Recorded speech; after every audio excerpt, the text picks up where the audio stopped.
Salam jumpa lagi teman-teman sekalian. Semoga semuanya sehat-sehat selalu. Hari ini saya akan berbagi mengenai perencanaan sektor kesehatan di Indonesia. Ini merupakan materi lanjutan dari materi fungsi perencanaan dalam manajemen program kesehatan. Oke, kita akan mulai dan pada kesempatan kali ini saya akan membahas beberapa pertanyaan ya. Outline-nya kurang lebih seperti ini. Yang pertama, apa saja paradigma yang melandasi pelaksanaan fungsi perencanaan ketika menyelenggarakan pembangunan kesehatan di Indonesia? Yang kedua, pendekatan-pendekatan apa saja yang digunakan dalam melaksanakan fungsi perencanaan di Indonesia? Yang ketiga, apa saja dokumen-dokumen perencanaan kesehatan dan dokumen perencanaan terkait yang ada di Indonesia dan bagaimana hierarki dan hubungannya? Dan yang terakhir adalah bagaimana alur dan tahapannya serta sumber dana. Oke, kita akan mulai satu persatu ya. Yang pertama, apa saja paradigma yang melandasi pelaksanaan fungsi perencanaan ketika menyelenggarakan pembangunan kesehatan? Ya, paradigma pertama adalah perencanaan sebagai sebuah proses ya. Sebuah proses di sini melibatkan beberapa sifat ya. Jadi perencanaan itu ada sisi naluriah, spontanitas gitu ya. Ada peramalan karena ini berkaitan dengan sesuatu yang akan dikerjakan di masa depan. Dan tentu ada sisi subjektifnya karena yang melakukan ini adalah manusia ya, yang memiliki sudut pandang sendiri-sendiri. Kemudian hal lain adalah dalam perencanaan sebagai sebuah proses juga ada mobilisasi informasi dan sumber daya di sana. Informasi yang digunakan untuk menilai situasi masa lalu, masa sekarang, dan eee, bagaimana nanti situasi di masa depannya. Dan tentu ini merupakan suatu, proses yang disengaja ya, karena seseorang atau, institusi atau organisasi yang bergerak atau diserahi tugas menyelenggarakan program tertentu, pasti mendesain sesuatu yang lebih baik di masa depan. Dan ini suatu proses yang disengaja, sistematik ya, artinya dia mengikuti alur, tahapan tertentu, dan juga ada sisi objektivitasnya ya. Objektivitas dalam arti ya menggunakan, data-data empiris ya, untuk bisa menetapkan misalnya target dan sebagainya. Jadi semua ini adalah proses ya, yang melibatkan, aspek-aspek ini. Nah, sebagai sebuah proses kira-kira beginilah gambaran, bagaimana berpikir ketika melakukan suatu perencanaan ya. Pertama, orang akan bertanya, seperti apa dan di mana kita sekarang sebagai suatu institusi, penyedia pelayanan kesehatan. Harus menilai di tahun 2021 kondisi kita seperti apa, derajat kesehatan kita atau apa yang kita lakukan selama ini. Kemudian pertanyaan kedua yang diajukan, apa yang kita inginkan atau mimpi apa di masa depan? Bisa 1 tahun, bisa 5 tahun, atau bisa 20 tahun. Ini pertanyaan kedua ya. Nah, setelah dua pertanyaan diajukan dan kita menjawab, ya, maka pertanyaan ketiga lagi yang diajukan adalah bagaimana cara kita mencapai suatu mimpi atau keinginan tadi. Dan terakhir pertanyaannya adalah bagaimana kita tahu bahwa kita sudah mencapai mimpi tadi, mimpi yang ada di masa depan. Nah, pertanyaan pertama ini mewakili suatu kondisi yang kita sebut sebagai analisis situasi. Ya. Kita ingin tahu seperti apa posisi kita. Sedangkan yang nomor dua ini jawaban terhadap pertanyaan ini mewakili visi dan misi. Ya. Visi dan misi dari institusi atau organisasi. Pertanyaan ketiga ini jawabannya itu mewakili strategi dan kebijakan ya yang dibuat untuk bisa mencapai mimpi ini dari kondisi sekarang menggapai mimpi masa depan ini. Strategi apa atau kebijakan apa? Karena di sini kita menjawab cara-cara untuk mencapai. Nah, yang keempat ini berbicara tentang evaluasi. Bagaimana kita tahu bahwa kita sudah mencapai mimpi? Tentu harus ada ukuran-ukuran tertentu ya, eee, sebagai bahan perbandingan dengan melibatkan angka, target, dan sebagainya ya. Intinya untuk membandingkan dua hal ini, kondisi di masa kita merencanakan dengan masa setelah kita tiba pada periode akhir perencanaan itu. Jadi ini kira-kira konsep berpikir strategis yang ada di dalam suatu aktivitas perencanaan ya. Ini memang konsep yang klasik, tapi menurut saya sangat penting untuk kita memahami 4 pertanyaan ini. Nah, tadi paradigma pertama perencanaan sebagai sebuah proses. Yang kedua, perencanaan sebagai bagian dari pemecahan masalah dalam sistem kesehatan. Kita tahu ada siklus pemecahan masalah dimulai dari analisis situasi, penentuan prioritas, pemilihan strategi ya, atau cara untuk mencapai kondisi masa depan tadi. Kemudian dari strategi kita turunkan menjadi penyusunan rencana kegiatan. Setelah kegiatannya direncanakan, kita akan melaksanakan. Setelah melaksanakan, akan ada evaluasi.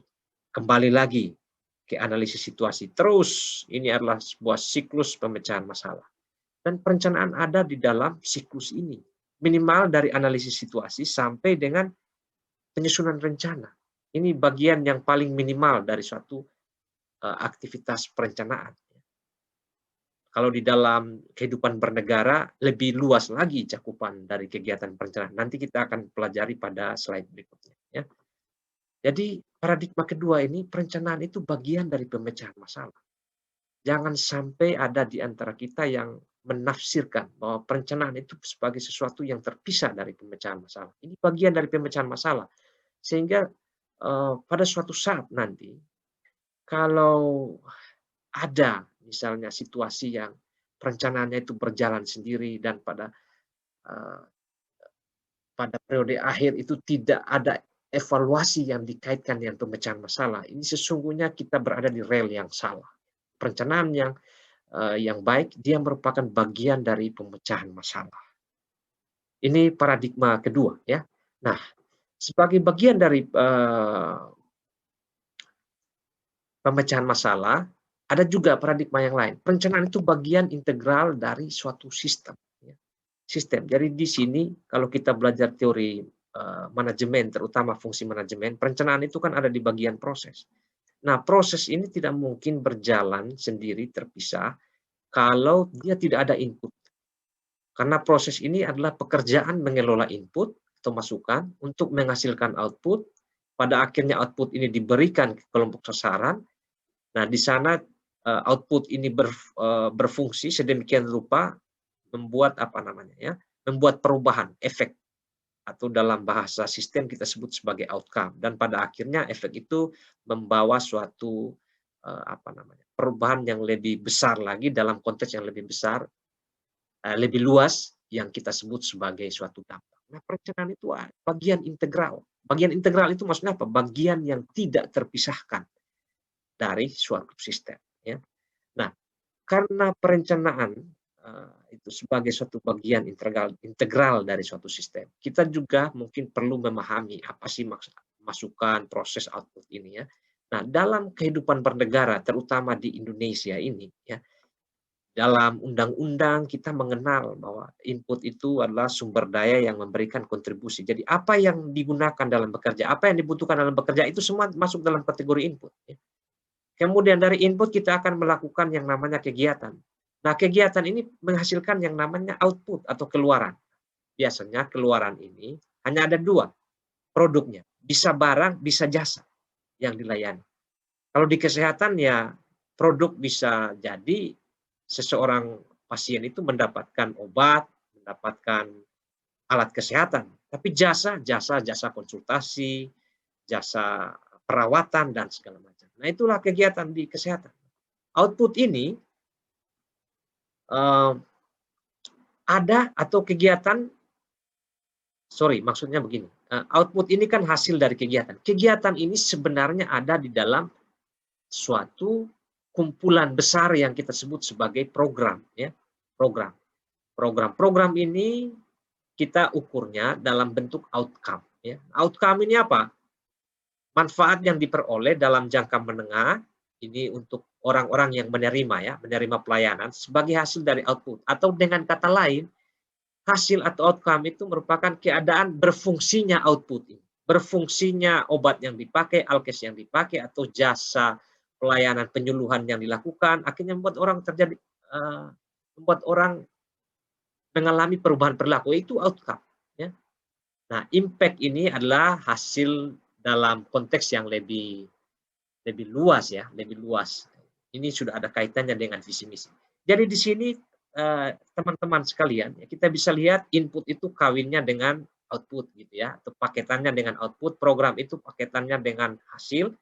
Nah, visi misi tujuan sasaran itu kaitannya dengan dampak. Nah, pemahaman seperti ini sangat penting, teman-teman sekalian, supaya kita jangan sampai apa ya, keliru menempatkan mana yang impact, mana yang outcome, mana yang output. Pemahaman terhadap definisi ini sangat penting sekali, terutama bagi teman-teman yang mungkin bekerja di pemerintahan dan mengeksekusi program-program tertentu, ya. Ini apa namanya, karakteristik yang khas dari definisi sistem kita, ya, terutama dalam perencanaan pembangunan. Oke, bagaimana dengan sistem kesehatan nasional Indonesia? Kalau tadi kan kita lihat ada visi misi, ada program, ada kegiatan, gitu ya. Nah, kalau di kesehatan itu ada sistemnya. Nah, sistem itu isinya apa? Ya, isinya ini, ya. Sistem kesehatan kita itu sudah ditetapkan dalam Perpres nomor 72 tahun 2012. Ada kurang lebih ada tujuh subsistem, ya. Yang pertama itu manajemen, regulasi, dan informasi kesehatan. Ini subsistem pertama. Kemudian ada SDM kesehatan, ada farmasi, alkes, dan makanan, ada penelitian dan pengembangan kesehatan, ada pemberdayaan masyarakat, ada pembiayaan kesehatan, dan ada upaya kesehatan. Ya. Inilah isi dari apa namanya, sistem kesehatan kita yang tergambar dari sub-subsistem ini. Jadi input apa yang dipakai untuk melaksanakan program tertentu. Nah, ini ada di dalam kerangka sistem ini. Jadi pemahaman tentang sistem kesehatan nasional ini juga penting bagi para praktisi di bidang kesehatan. Harus tahu apa maksud dari manajemen, informasi, regulasi, SDM kesehatan, farmasi kesehatan, farmasi, alat kesehatan dan makanan, penelitian pengembangan kesehatan, pemberdayaan masyarakat, pembiayaan, dan upaya kesehatan. Intinya ini, dua ini kalau dalam kerangka sistemnya, manajemen, pembiayaan, ini SDM dan semua ini mendukung upaya subsistem upaya kesehatan. Nah, pada akhirnya apa? Derajat kesehatan masyarakat setinggi-tingginya. Inilah dampak yang kita harapkan. Ya. Nah, di sini memang di dalam pelaksanaannya itu butuh keterlibatan lintas sektor. Lintas sektor itu tidak terpisahkan karena pemberdayaan masyarakat itu butuh partisipasi masyarakat melalui posyandu. Litbang ini butuh dunia pendidikan, ya. Pembiayaan kesehatan butuh dari masyarakat, butuh juga dari lembaga-lembaga lain, termasuk swasta juga, ya. Termasuk SDM kesehatan, kan SDM bukan hanya pemerintah, tapi juga ada perusahaan-perusahaan atau pihak swasta yang juga menyediakan pelayanan kesehatan dengan SDM-nya sendiri, ya. Tapi intinya di sini ya bermuara pada upaya kesehatan, baik itu promosi, preventif, kuratif, dan rehabilitatif. Ya. Jadi di sini pemahaman SKN kita itu sangat penting. Nah, catatan kritisnya apa, teman-teman sekalian? Pertama, perencanaan itu merupakan bagian integral dari proses yang menyeluruh. Integral itu maksudnya tidak terpisahkan, ya, bagian yang tidak bisa terpisahkan. Jadi harus ada pemahaman yang utuh. Kemudian kita juga harus menyadari bahwa perencanaan itu memerlukan keseimbangan karena ada yang melakukan perencanaan, ada yang melaksanakan, ya, pelaksana, dan ada konsumen atau target yang menjadi sasaran. Ini ada keseimbangan. Kalau perencanaannya bagus, tapi pelaksanaannya tidak bagus, dan juga konsumennya ya, tidak mendapatkan atau tidak berpartisipasi, ya, sebagai objek dan subjek, ini juga akan apa namanya, menyulitkan, ya, menyulitkan pencapaian dari eee, dampak tadi, derajat kesehatan masyarakat setinggi-tingginya. Yang berikut keberhasilannya ditentukan oleh perilaku individu, motivasi dan kecakapan ya, karena memang melibatkan banyak orang ini ya, di dalam berbagai organisasi pelayanan kesehatan. Jadi selain sistem, juga ini penting nih perilaku individu, motivasi, kecakapan dalam mengerjakan, dokumen-dokumen perencanaan tadi. Termasuk yang komponen pelaksana juga.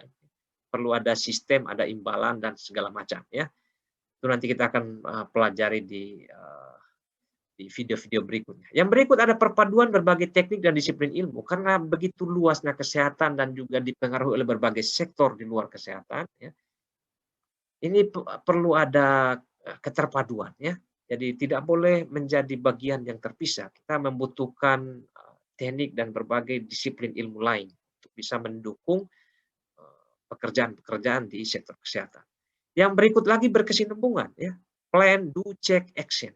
Selama kita masih hidup, negara ini masih ada dan juga ada banyak kebutuhan dan tuntutan, ya tentu perencanaan itu kan dikerjakan berkesinambungan. Tahun ini membuat rencana, selesai dievaluasi, tahun depan buat lagi rencana, dan seterusnya, ya.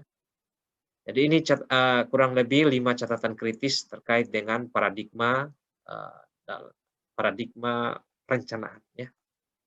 Yang kedua, ini poin kedua, pendekatan apa saja yang digunakan dalam melaksanakan fungsi perencanaan di Indonesia. Oke, yang pertama, saya harus sampaikan dulu mengenai tahapan perencanaan pembangunan di Indonesia. Ini menurut Undang-Undang Nomor 25 Tahun 2004 ya. Tahapan pertama ini disebut sebagai penyusunan rencana. Jadi kita akan lihatnya dari sisi proses dan juga dari sisi keterpaduan perencanaan. Yang kedua, tahapan yang disebut sebagai penetapan rencana. Penetapan rencana ini terhadap dokumen yang sudah selesai dikerjakan. Penetapan itu bisa dengan undang-undang, bisa dengan Perpres, bisa dengan peraturan menteri, peraturan gubernur, peraturan bupati, peraturan wali kota, dan seterusnya. Perdes misalnya, bisa juga ya. Kemudian ada tahapan ketiga yang disebut sebagai pengendalian pelaksanaan rencana. Ini pengendalian ini dilakukan oleh masing-masing unit baik di kementerian ataupun lembaga atau di pemerintah daerah, itu provinsi, kabupaten kota ya, dan organisasi perangkat daerah yang lain. Ini pengendalian pelaksanaan rencana. Kemudian ada tahapan keempat yang disebut sebagai evaluasi pelaksanaan rencana. Nah, di bagian evaluasi ini ada perhitungan indikator dan sasaran kinerja. Mencapai atau tidak mencapai, berhasil atau tidak berhasil, ya dan ya, melibatkan memang banyak orang ya di sini. Jadi evaluasi itu bisa internal, bisa eksternal atau mix atau gabungan antara internal dan eksternal. Tentunya disepakati dulu indikator dan sasaran kinerja. Nah, kita akan lihat dari sisi penyusunan rencana, proses dan keterpaduan ini ya. Oke, pendekatan perencanaan dari perspektif proses atau sudut pandang proses ada kurang lebih 5 ya. Jadi ada bottom up ya, dari bawah ke atas, ada top down dari atas ke bawah, kemudian ada yang disebut sebagai pendekatan teknokratis, ada pendekatan partisipatif dan ada pendekatan politik ya. Nah, kita akan bahas satu persatu ini. Untuk top down dan bottom up saya bahas sekalian saja ya. Jadi ini merupakan pendekatan yang dilaksanakan menurut jenjang pemerintahan ya. Jadi dia dari bawah, dari yang tingkatan administrasi pemerintahan yang paling bawah sampai ke yang paling atas. Dan dihasilkan melalui penyelarasan istilahnya ya. Jadi ada penyelarasan di sana ya. Kemudian penyelarasan ini dilakukan melalui musyawarah rencana pembangunan atau yang sering disebut sebagai musrenbang. Nah, musrenbang ini ada musrenbang nas atau tingkat nasional, musrenbang prof atau tingkat provinsi, musrenbang kap untuk kabupaten dan kota, musrenbang cam untuk kecamatan, dan musrenbang des atau musrenbang kel untuk kelurahan. Nah, ini dilakukan berjenjang teman-teman sekalian ya. Dari desa hasilnya dibawa ke kecamatan, dari kecamatan dibawa lagi ke kabupaten, kabupaten dibawa lagi ke provinsi, provinsi kemudian jadilah ada pertemuan ya di tingkat nasional yang disebut sebagai musrenbang nasional. Nah, pekerjaan ini dilakukan setiap tahun teman-teman sekalian ya. Memang sejatinya semua dokumen itu bottom up ya, dari bawah ke atas, menyerap aspirasi dari bawah. Cuma kita harus ingat bahwa ada dokumen yang disusun untuk 1 tahun, setiap tahun ya, ada dokumen perencanaan disusun setiap 5 tahun ya, kemudian ada yang disusun 20 tahun. Nah, untuk Indonesia baru 1 kali ini ya, ada undang-undang tentang rencana jangka panjang nasional itu tahun 2005 sampai 2025 ya.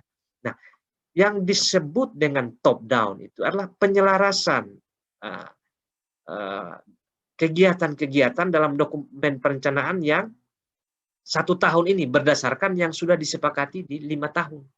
Ya. Jadi di RPJMN misalnya sudah dibuat 5 tahun, ditetapkan ya minimal beberapa bulan setelah presiden terpilih. Nah, visi misi presiden dalam RPJMN itu kan harus juga ada di dalam dokumen-dokumen yang ada di daerah. Makanya dia butuh penyelarasan sehingga ada istilahnya top down ya. Jadi menyusun perencanaan di level pemerintahan yang di bawah itu juga memperhatikan dokumen perencanaan yang sudah dibuat sebelumnya dalam tempo 5 tahun ini yang di atas supaya ada keterpaduan di sana. Itulah penyelarasan yang kita sebut sebagai top down ini. Nah, di saat yang sama memang sejatinya ya disusun dari bawah, ketemunya di tengah-tengah kira-kira.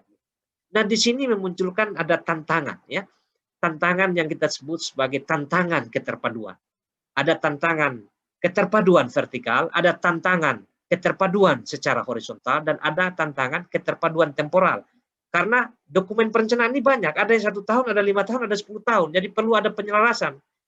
Belum lagi kan kepala daerah ini kan dipilih setiap 5 tahun, ada yang terpilih kembali, ada yang tidak terpilih kembali. Ya. Jadi ada penyelarasan di sana. Inilah mekanisme top down dan bottom up dilakukan. Nah, kita akan lihat keterpaduannya, tantangan keterpaduannya seperti apa. Yang pertama, vertikal. Tentu harus ada penyesuaian antara yang di pusat dengan di provinsi dengan yang di kabupaten kota, termasuk yang di desa. Ya. Memang tantangan kita saat ini yang sulitnya ini karena ada otonomi daerah. Ya. Yang di pusatnya itu pemimpinnya dari partai lain, yang di provinsi partai lain, yang di kabupaten partai lain, yang di desa paketnya lain lagi. Ya, ini kita menghadapi tantangan besar di sini.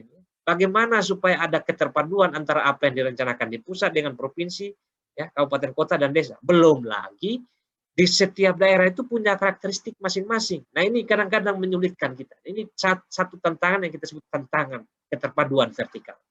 Yang kedua, ini tantangan keterpaduan secara horizontal. Di setiap daerah itu punya perangkat daerahnya masing-masing. Misalnya dinas kesehatan, ada puskesmas, ada rumah sakit, ada dinas atau badan KB, perlindungan anak dan perempuan misalnya, dinas pertanian, Bapelitbangda yang Bapeda ya, dinas pemberdayaan masyarakat desa, lingkungan hidup. Ini semua ini kan terkait dengan kesehatan. Ini kan saya mencoba mengambil contoh yang kesehatan saja. Nah, bagaimana memadukan keterpaduan ini ya antara berbagai perangkat daerah ini dan masih banyak lagi ya yang lain. Ini juga jadi tantangan tersendiri. Misalnya dinas kesehatan maunya lain, yang lain mau yang rumah sakit mau lain, kemudian pemberdayaan masyarakat desa maunya lain. Ini kalau jalan sendiri-sendiri agak sulit ini ya. Padahal mungkin targetnya sama, misalnya meningkatkan usia harapan hidup, tapi di dalam pelaksanaan jalannya beda-beda. Nah, ini tantangan horizontal kita. Yang berikut lagi adalah tantangan temporal, karena ada dokumen yang sudah disusun lebih dahulu. Misalnya Indonesia, RPJPN-nya itu sudah disusun dari tahun 2005 sampai 2025. Rencana jangka panjang sekali. Nah, setiap 5 tahun, kita memilih pemimpin ya, ada di daerah yang mungkin tidak sama periodenya dengan periode di nasional ya. Presiden dipilih misalnya 2014, 2019, 2019, 2024. Di daerah kan ada yang ya 2011, 2012, 2016. Nah, ini kan secara temporal ini kan ada ya ketidaksesuaian antara target-target yang ada di dokumen perencanaan yang sudah disusun lebih dahulu dengan dokumen perencanaan yang baru disusun setelah ada pemilihan kepala-kepala, ya baik kepala daerah maupun juga presiden. Nah, belum lagi kalau kita bicara rencana jangka pendek yang 1 tahun. Perubahan yang di atas juga ya memerlukan penyesuaian dengan yang di bawah. Nah, inilah yang kita sebut sebagai tantangan temporal, ya, keterpaduan temporal. Semoga nanti ya, dengan pemahaman tentang tantangan keterpaduan secara vertikal, horizontal, dan temporal ini, memperkaya kita di dalam melihat dan menyusun dokumen-dokumen perencanaan yang ada di sektor kesehatan. Yang berikut, kita akan bahas. Kita sudah bahas top down dan bottom up. Ya. Yang berikut adalah yang kita sebut sebagai pendekatan teknokratis. Pendekatan teknokratis ini, teman-teman sekalian, itu dilaksanakan dengan menggunakan metode dan kerangka berpikir ilmiah. Ya. Jadi ada kelompok atau lembaga satuan kerja yang secara fungsional bertugas untuk itu. Ini contoh, ini gambar ini hanya contoh saja. Ini saya ambil dari Bapeda Kabupaten Sanggau. Ya, mereka melakukan seminar rancangan teknokratik RPJMD-nya, ya, tahun 2024. Ini kebetulan periodenya sama nih dengan periode di tingkat nasional, Pak Jokowi. Jadi ada kerangka dan metode berpikir ilmiah di sana, bukan disusun sembarang-sembarang saja, gitu ya. Jadi ada melibatkan para ahli, para pakar atau satuan kerja tertentu yang memang pakar di bidang, gitu ya, bidang perencanaan atau bidang-bidang digabungkan di situ. Ya. Ini maksudnya teknokratis, menggunakan metode dan kerangka berpikir ilmiah oleh lembaga atau satuan kerja yang secara fungsional memang bertugas untuk itu. Makanya di Indonesia ini banyak konsultan-konsultan perencana untuk membuat rencana pembangunan jangka menengah. Atau banyak para ahli juga yang dilibatkan ketika membuat dokumen-dokumen perencanaan. Yang berikut lagi, pendekatan partisipatif. Apa maksudnya ini? Pendekatan partisipatif itu melibatkan semua pihak yang berkepentingan atau yang kita sebut dalam bahasa Inggris stakeholders, ya, terhadap pembangunan. Nah, tujuannya untuk apa? Mendapatkan aspirasi dan menciptakan rasa memiliki. Di daerah itu kan ada banyak pihak, ya. Ya, dengan melakukan pendekatan partisipatif ini, kita harapkan semua terlibat. Kalau dia terlibat, dia punya rasa memiliki, punya sense of belonging terhadap dokumen itu. Kalau dia sudah punya rasa memiliki, maka dia akan turut ambil bagian, terlibat di dalam pelaksanaan, terlibat di dalam evaluasi, dan juga perencanaan tahapan berikutnya. Nah, kalau semua orang terlibat, bekerja bersama-sama, dan sama-sama bekerja, harapannya akan ada perubahan yang lebih baik di dalam derajat kesehatan masyarakat. Ya, ini contoh saja ini. Ini ada di Kabupaten Magelang Kota. Ini mereka memberikan bimbingan teknis, ya, pada kelurahan bagaimana perencanaan pembangunan yang partisipatif. Nah, kita tidak tahu di provinsi kita di NTT ini seperti apa. Nah, ini menjadi tantangan tersendiri. Stakeholdernya berupa siapa saja? Ada asosiasi profesi, ya. Kalau di kesehatan kan banyak profesinya. Ada perguruan tinggi, ada lembaga swadaya masyarakat, pemuka adat, pemuka agama, dan kalangan dunia usaha. Semuanya kita perlu libatkan. Minimal perwakilannya kita ajak untuk masuk dalam penyusunan dokumen-dokumen perencanaan. Ini yang namanya pendekatan partisipatif. Yang berikutnya, pendekatan politik. Dan ini pendekatan terakhir. Nah, kenapa harus ada yang namanya pendekatan politik? Ini ada beberapa asumsi, ya. Teman-teman sekalian, pemilihan presiden atau pemilihan kepala daerah itu merupakan proses penyusunan rencana. Kenapa disebut sebagai proses penyusunan rencana? Karena rakyat memilih atau menentukan pilihannya berdasarkan program pembangunan yang ditawarkan oleh calon pemimpin.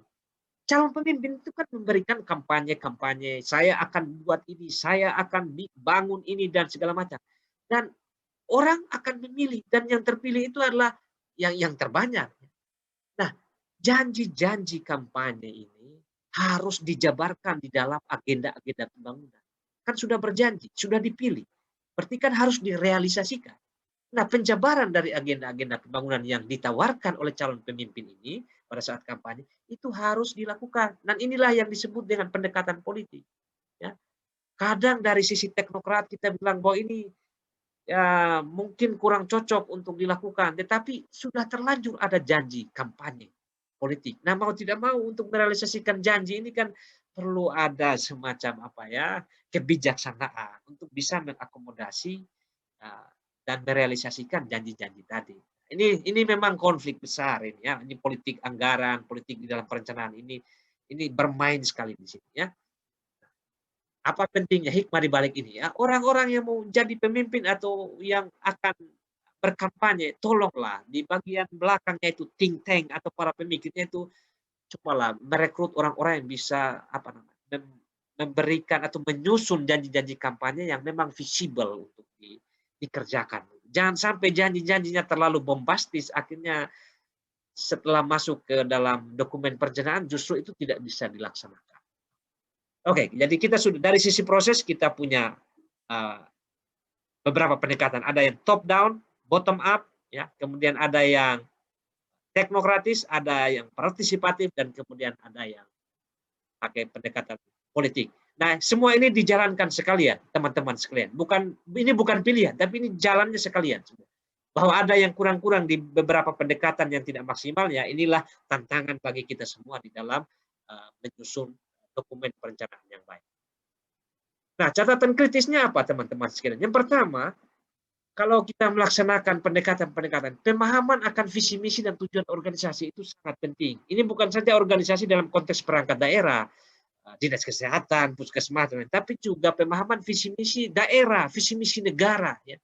Ini penting sekali. Yang kedua, pemahaman akan perubahan dan tuntutan lingkungan eksternal. Jadi kalau daerah ini mau berubah begini, kita tahu juga lingkungan eksternal itu seperti apa.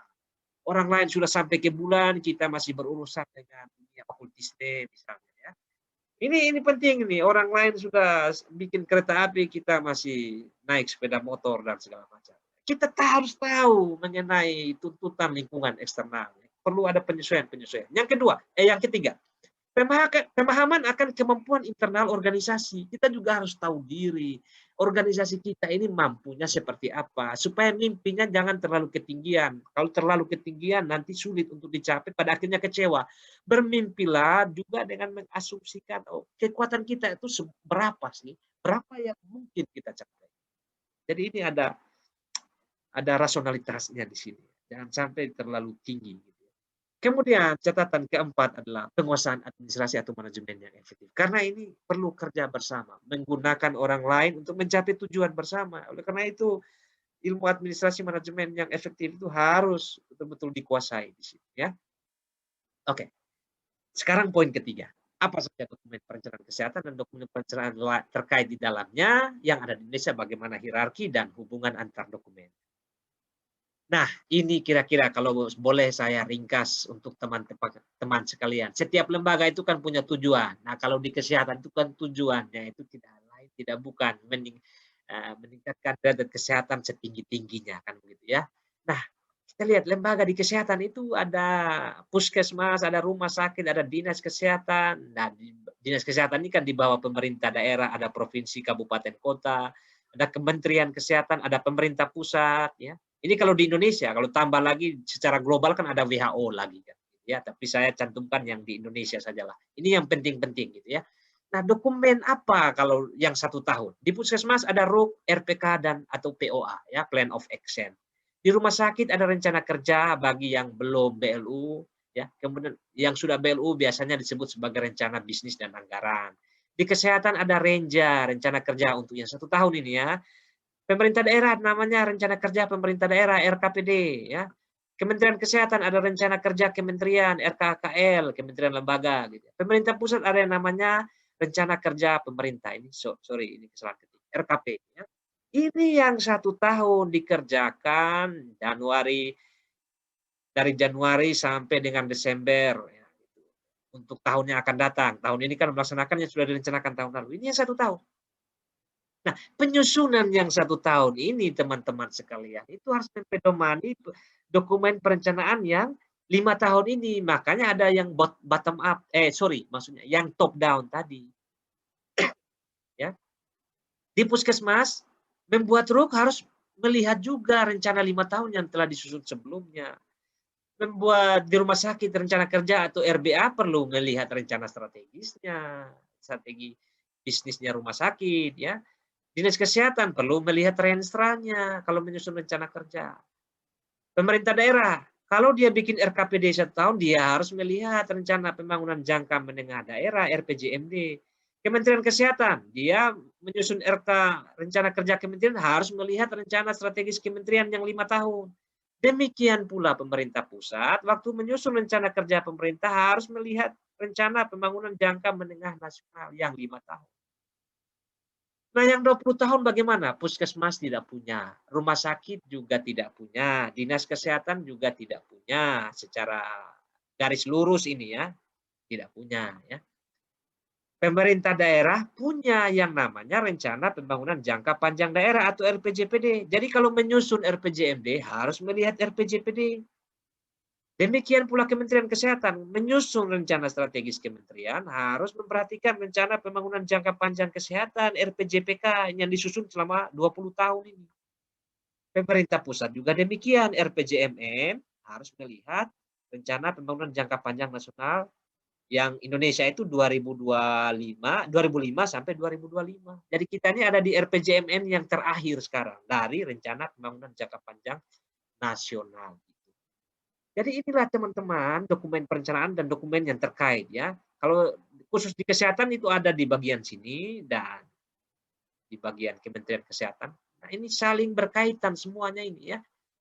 Jadi dari 1 tahun mempedomani yang 5 tahun, 5 tahun mempedomani yang 20 tahun.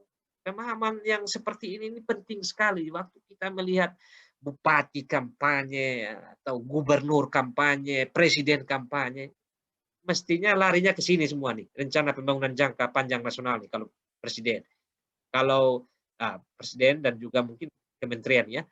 Daerah harus melihat rencana pembangunan jangka panjang daerah. Jadi kalau ada kepala daerah yang kampanye tidak jelas kiri kanan dan tidak melihat rencana jangka panjang ini menurut saya ini keliru sekali. Semoga materi ini membuat atau memperkaya teman-teman sekalian dalam melihat problematika perencanaan di negara kita. Yang berikut, bagaimana alur dan tahapan serta sumber dananya. Oke. Biasanya kalau kita contohkan ini, saya ambil slide-nya Pak Profesor Asko Badgani. Ya. Seorang anak meminta kepada ibunya, "Ma, minta duit." Mamanya akan tanya, "Mau beli apa?" Ya, kepada anaknya. Ya, misalnya anaknya, "Mau beli baju seragam, Ma." Ya. Maka pertanyaan berikutnya adalah berapa harganya? Setelah harganya diketahui sekian, kita akan bertanya, "Berapa isi dompet Mama?" Ya. Kalau tidak cukup, maka belilah baju seragam bekas untuk anaknya. Kalau anaknya tidak mau baju bekas saja, ya mungkin perlu ada uang, pinjam. Pinjam dari tetangga, dari saudara, jual cincin kawin dan segala macam. Ya. Atau jual aset. Setelah jual itu punya uang yang cukup, tidak jadi beli baju bekas, ya mungkin beli baju baru, maka kita perlu menghitung berapa harga baju, berapa transport untuk beli baju, berapa jajan di tengah jalan waktu beli baju. Oke, katakanlah dapat baju baru, maka pertanyaan berikutnya adalah, ya bukan pertanyaan sih, tapi tindakan berikutnya adalah lihat dan periksa bajunya. Sudah dapat baju baru, tidak, apa sih kriteria baju baru dan segala macam itu. Nah ini proses sederhana, ilustrasi bagaimana perencanaan itu dalam proses, dalam siklus pembangunan ya, kesehatan daerah. Jadi waktu seorang anak bertanya, minta duit mau beli apa, kalau di kesehatan, maka ini pertanyaan mau beli apa ini sama dengan program atau kegiatan apa yang kita mau berikan kepada masyarakat. Anak yang bertanya mau minta duit, minta duit itu sama dengan masyarakat. Kira-kira pemerintah, saya mau program ini. Pemerintah harus meresponnya dengan menyusun sejumlah program dan kegiatan atau kebijakan kalau di level yang paling atas. Nah, untuk siapa? Ini bicara kelompok sasaran, ya, karena banyak orang yang membutuhkan, banyak orang yang menuntut. Target beneficiary ini untuk siapa? Kelompok target. Kemudian, kalau sudah tahu program apa, kebijakan apa, kegiatan apa, dan untuk siapa, maka tindakan berikutnya adalah berapa harganya. Maka di sini ada proses costing atau perhitungan biaya terhadap program untuk siapa tadi. Nah, bagaimana cek isi dompet, pinjam atau jual cincin kawin, harga baju, sampai lihat dan periksa bajunya, ini sudah fungsi yang lain. Fungsi perencanaan itu dari mau beli apa, untuk siapa, berapa harganya. Kalau cek isi dompet ini adalah accounting. Kalau tidak punya uang yang cukup, bagaimana supaya dapat uang dari luar dan bisa membeli program tadi, ya ini fungsi financing atau pembiayaan. Setelah punya uangnya, bagaimana mengalokasikannya terhadap kegiatan? Nah, ini fungsi budgeting, ya, fungsi penganggaran. Dan di sini adalah fungsi evaluasi.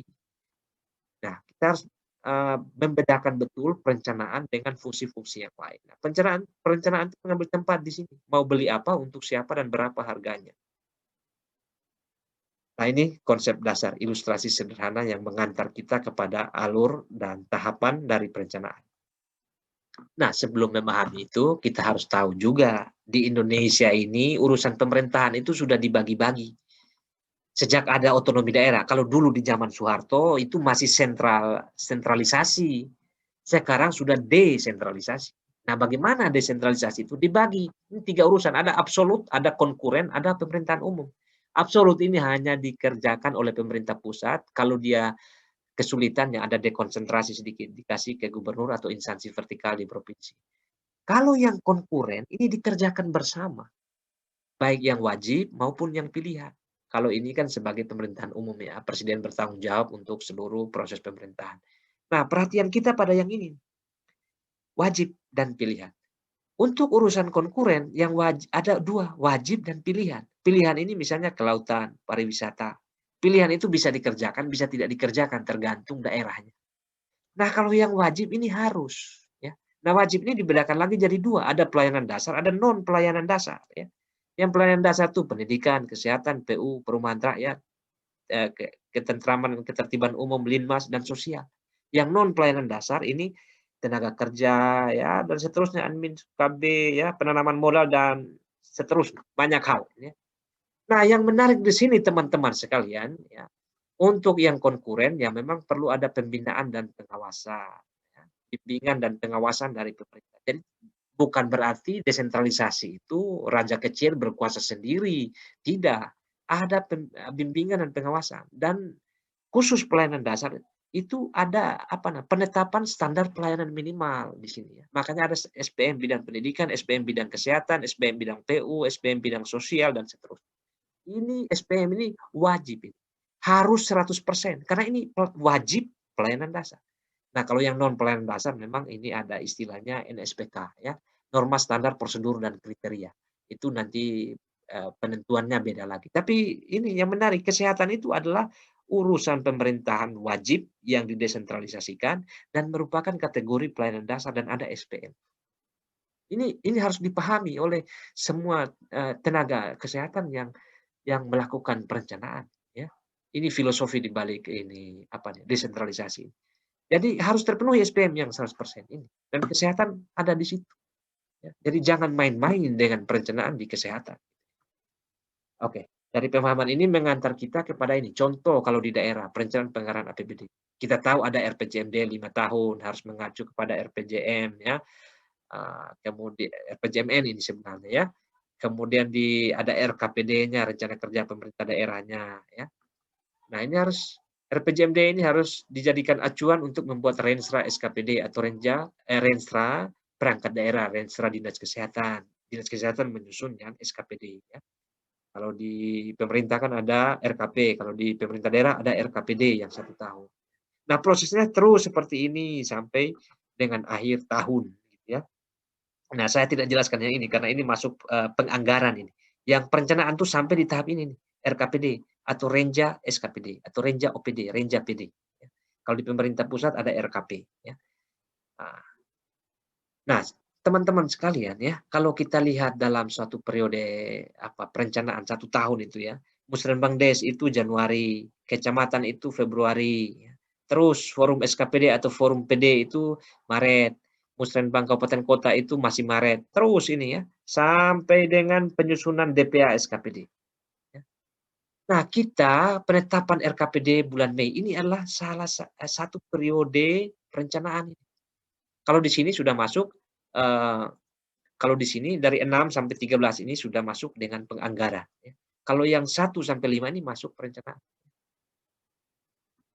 Nah, kalau mau lebih lengkapnya begini lagi, teman-teman sekalian. Jadi Januari, Februari, Maret, April, Mei. Yang bertanda merah ini adalah fungsi perencanaan kalau di daerah. Yang bertanda hijau, titik hijau ini sudah masuk proses penganggaran. Jadi tolong dibedakan antara perencanaan dengan penganggaran, ya. Ada Musrenbang Des, ya, penyusunan Ranwal, dan seterusnya. Sampai dengan penetapan RKPD, Rencana Kerja Pemerintah Daerah. Inilah tahapan dari perencanaan, ya, melalui proses musrenbang yang berjenjang tadi dari desa, kecamatan, eee kabupaten, provinsi, dan juga musrenbang nas. Oke, bagaimana kalau di puskesmas? Kita bicara puskesmas sebagai yang paling kecil kan unitnya di kesehatan. Kita berikan contoh lah, misalnya di sini, kita kan hidup di tahun 2021 sekarang. Di akhir tahun 2020, setiap puskesmas itu mesti mengevaluasi kinerjanya tahun lalu. Sekaligus dia menetapkan RPK tahun 2021 atau rencana pelaksanaan kegiatan.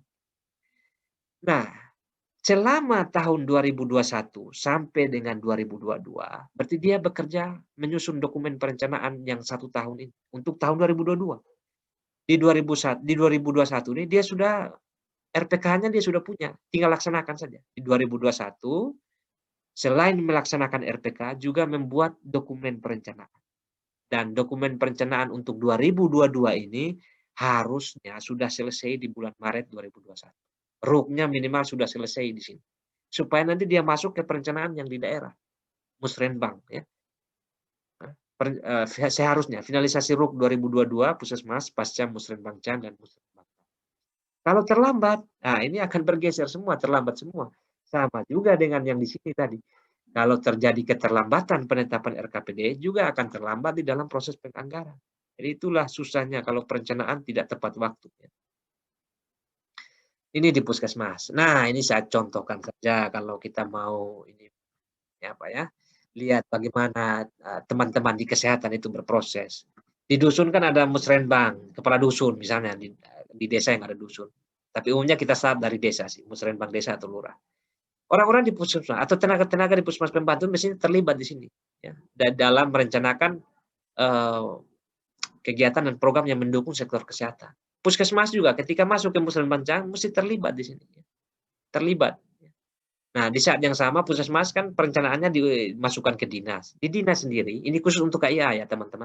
Di seksi KIA juga mungkin merencanakan, dimasukkan ke bidangnya, terus digodok semua di dinas kesehatan. Dinas kesehatan membawa seluruh dokumen perencanaannya masuk ke forum perangkat daerah atau forum OPD ini ya, organisasi perangkat daerah. Dibahas bersama semua lintas sektor di sana. Setelah itu nanti masuk ke musrenbang kabupaten. Ya, biasanya yang bertugas di sini adalah Bapeda. Musrenbang inilah yang akan menghasilkan dokumen rencana kerja pemerintah daerah. Dan kalau ini sudah ditetapkan, maka rencana kerja perangkat daerah dinas kesehatan juga akan ditetapkan. Nah, yang penting di sini teman-teman sekalian, ini tahapan. Kita harus mengerti tahapan ini supaya kita jangan gagal di dalam menghadiri ya, atau sudah lewat, musrenbangnya sudah lewat, kita baru mau berpartisipasi. Ya sudah ada kesepakatan mau diubah lagi kan agak.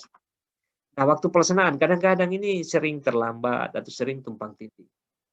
Kadang juga partisipasi masyarakat yang rendah, keterlibatan tenaga kesehatan yang minim. Ya. Ada kalanya begitu ya. Ada yang terlibat tapi tidak ngomong apa-apa. Ya. Ada kalanya yang diusulkan dari bawah itu kegiatannya sifatnya fisik semua. Ya. Yang sifatnya untuk perbaikan kesehatan ibu dan anak, untuk investasi di perbaikan SDM itu kadang-kadang minim sekali. Nah, hal ini juga tentu bisa dimaklumi karena kapasitas manajerial kita di tingkat administrasi yang paling bawah ini kan ya tidak terlalu bagus. Ini butuh bimbingan lagi dari tahun ke tahun. Jumlah kegiatannya juga kadang-kadang ya tidak memenuhi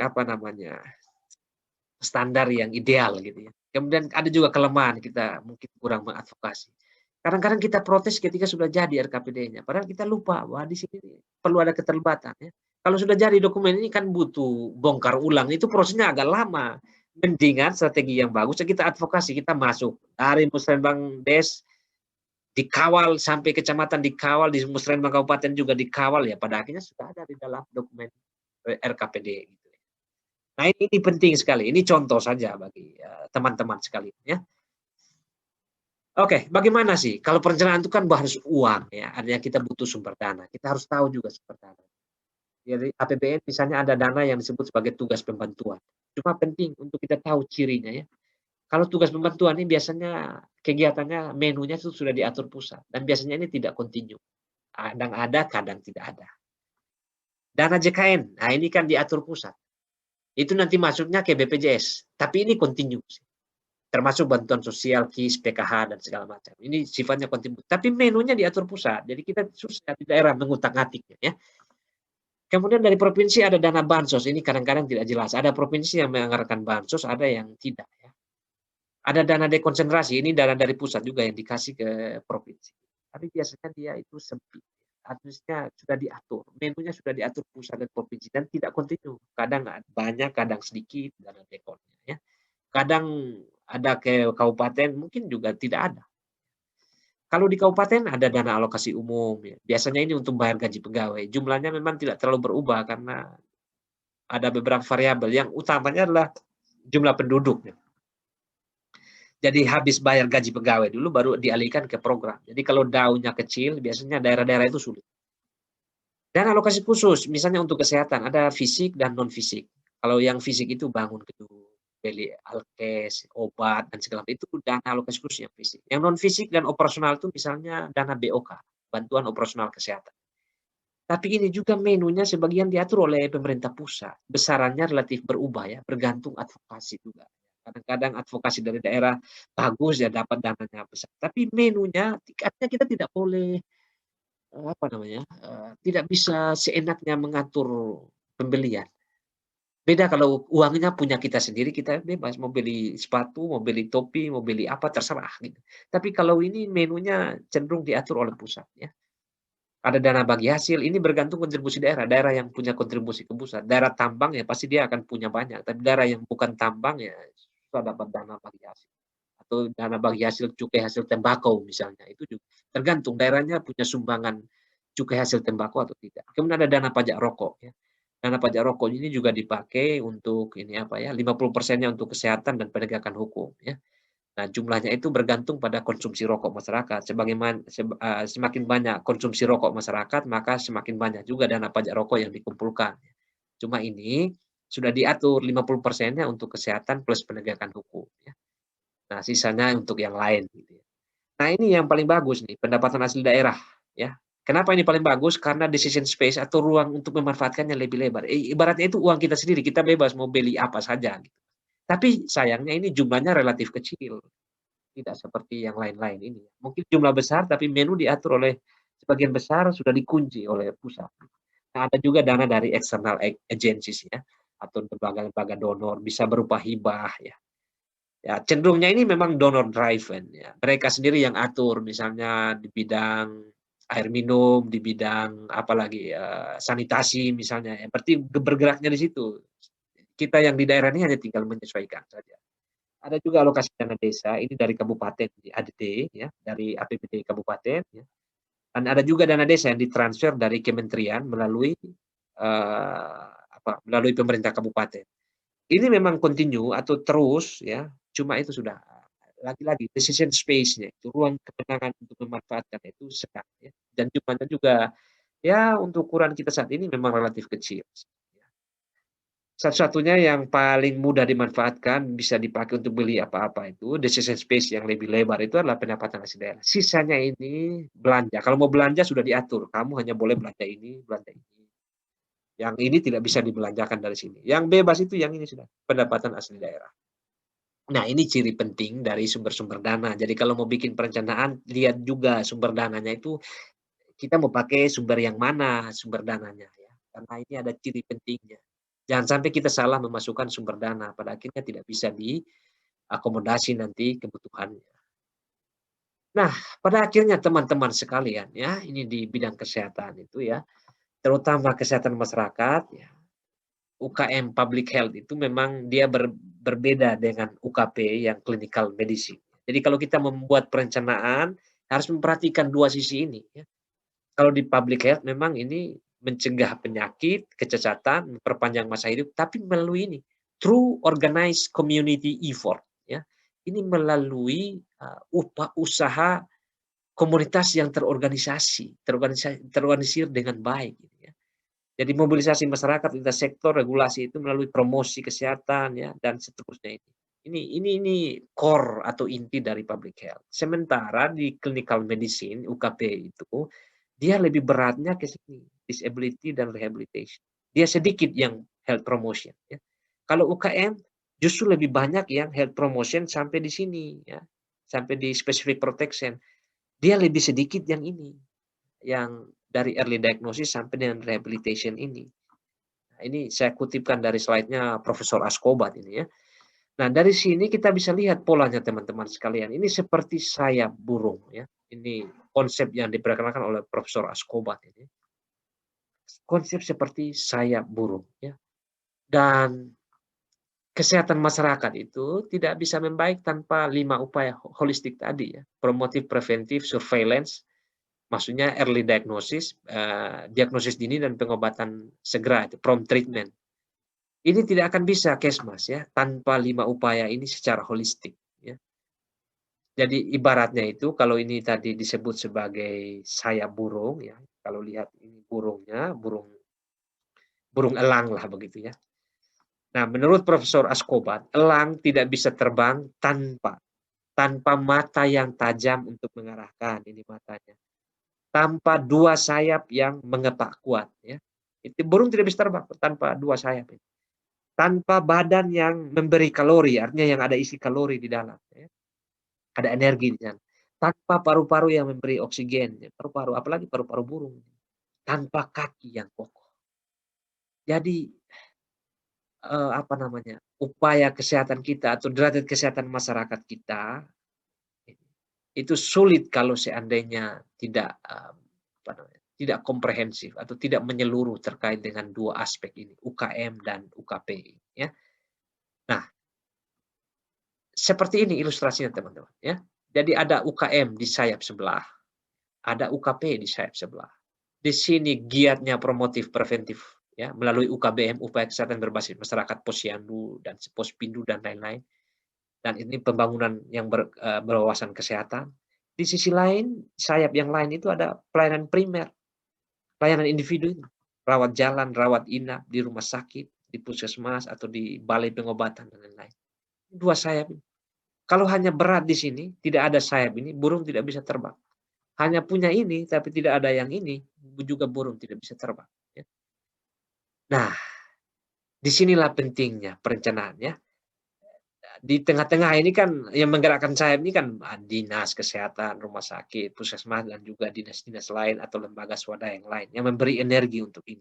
Tapi ini harus ada kepala daerah, Kadinkes, RPJMD, Rensra yang berpikir kemana penerbangan ini menuju dan berakhir gitu ya. Kemana akan hinggap dan sebagainya. Ini kan pemikirannya ada di kepala daerah, kepala dinas kesehatan yang tertuang di dalam dokumen perencanaan Renja, Rensra, atau di puskesmas ada RUK ya, dan segala macam. Dari tahun ini terbangnya itu ke tahun depan akan hinggap dalam kondisi yang seperti apa. Ini kan butuh pemikiran. Nanti dikerjakan melalui fungsi-fungsi manajemen di organisasi-organisasi. Jadi 2 sayap ini sangat penting sekali. Saya sangat mengapresiasi ilustrasi dari Profesor Ascobat untuk dunia public health ini ya. Jadi 2 sayap UKM, UKP melalui proses manajemen di dinas kesehatan, rumah sakit, puskesmas dan instansi lain. Dan ini mata yang tajam, otak yang berpikir, yakni kepala daerah, kepala dinas kesehatan atau kepala-kepala direktur ya atau kepala puskesmas, berisi apa namanya, bersama dengan dokumen-dokumen itu yang penting sekali akan membawa apa namanya, perjalanan dari pembangunan kesehatan ini ya. Nah, kira-kira itu teman-teman sharing saya hari ini. Terima kasih sudah menonton dan jangan lupa di-share ya untuk bisa apa namanya, membuat teman-teman yang lain juga mengerti tentang perencanaan di sektor kesehatan ini. Sampai jumpa lagi di video-video berikutnya.